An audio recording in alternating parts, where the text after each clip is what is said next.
In this video, we're going to have a look at load. Load is the portion of the circuit that consumes power. You can say that every circuit has two portions: a power source, which gives power, and a load, which uses power. Let's have a look at this example here. Here we have a power supply and currently there's no load. And let's hook up, say, a motor and watch it spin a little bit. This motor is the load.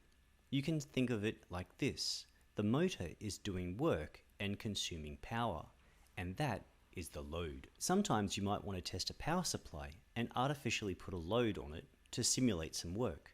And the easiest way to do this is using a carefully selected resistor. You can get special machines that simulate different kinds of loads, and these machines are pretty accurate. But for what they cost, a simple dummy load resistor is pretty useful. There are some resistors out there that are specially built as dummy loads, but we're not going to use one of those. We're just going to use a regular low value resistor.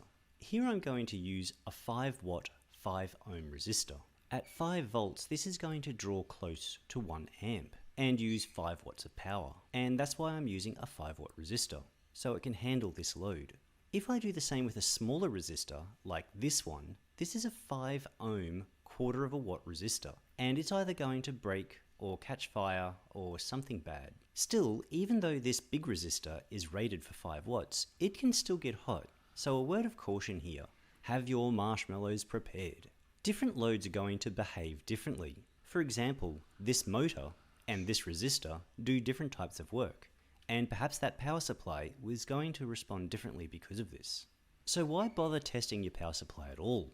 If we have a look at the output of this linear regulator on this oscilloscope, you could be fooled into thinking that it's working very well. But now if I put this dummy load on the power supply, you can see that something's not right at all. It's not regulating very well.